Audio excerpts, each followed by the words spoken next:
Hi guys, for today's video I'm going through all the supplies required for watercolor beginner. This video is basically for the people who are just starting out with watercolor. I will be listing specific names of all the material that I will show in this video in description. So if you are interested in something, you can go and check there.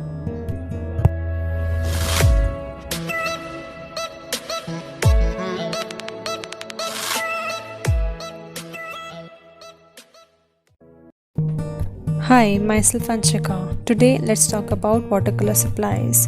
I think we should start with the most important watercolor painting supplies, that is watercolor paper. Painting on a watercolor paper is all about how the paints absorbs into the paper. Thin paper always buckles when it gets wet, and that's what we really do not want. That's why watercolor paper is much thicker than the normal sketch paper. There are lots of different types of watercolor paper. Cold pressed tend to be the easiest to find. It has a textured surface and best for general use. Hot pressed has a hard, smooth surface. It is good for details but is best avoided by beginners. Last, rough paper, which is my favorite one, has a heavy texture good for wide range of effects. Okay, now it's time for brushes. There is actually no need to buy a huge number of brushes to paint with. Just some round and flat brushes are sufficient to create a wide range of effects. Basically, watercolor brushes come in different width and are numbered from 00 to 1 to 2 up to 24. I prefer using 1, 4 and 11 in round and 11, 8, 12 in flat.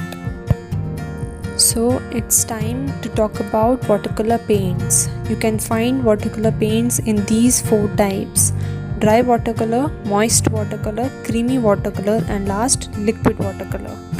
Dry watercolor are usually associated with an inexpensive product. They come in palette boxes and also individual refills for separate color. You have to use your brush firmly to obtain color from them. Moist watercolor are of professional quality and come in plastic square boxes. They can also be bought individually. They are used by professionals and are easily diluted in water and offer an extraordinary quality and intensity of color.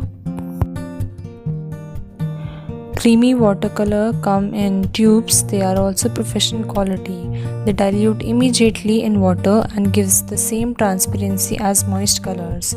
Their consistency is similar to that of oil paints.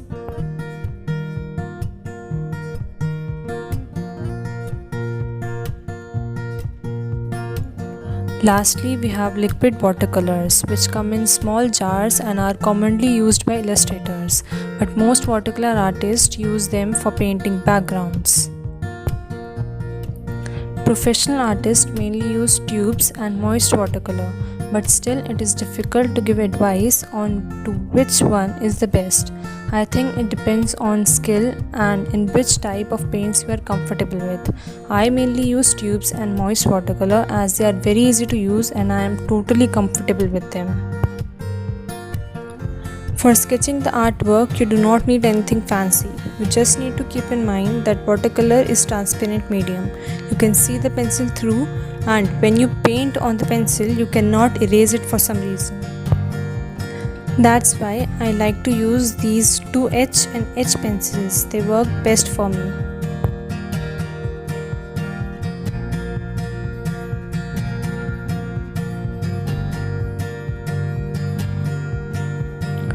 When you want to paint outdoors but do not want to juggle cups of water around, the best solution is a watercolor brush. Watercolor brush pen is a type of brush pen which has an empty barrel which can be filled with water and a cap for protecting its bristles.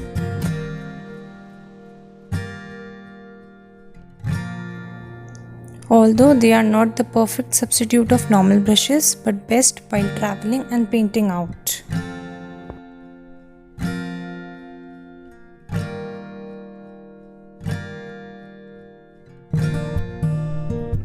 For me, Koi brush pens works the best. Now, depending on what type of watercolor painting you are doing, you use some waterproof pens. So these are some pens which are best according to me, but there is a lot more options present nowadays.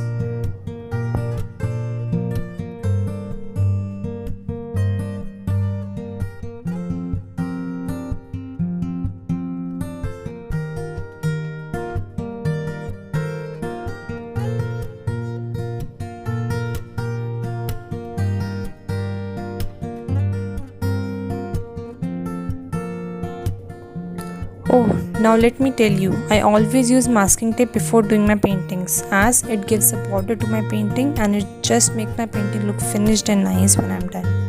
You can find masking tape easily in any hardware shop or craft shops. So I really hope you enjoyed this video and you find this helpful. I will see you on my next video. Bye. Have a nice day.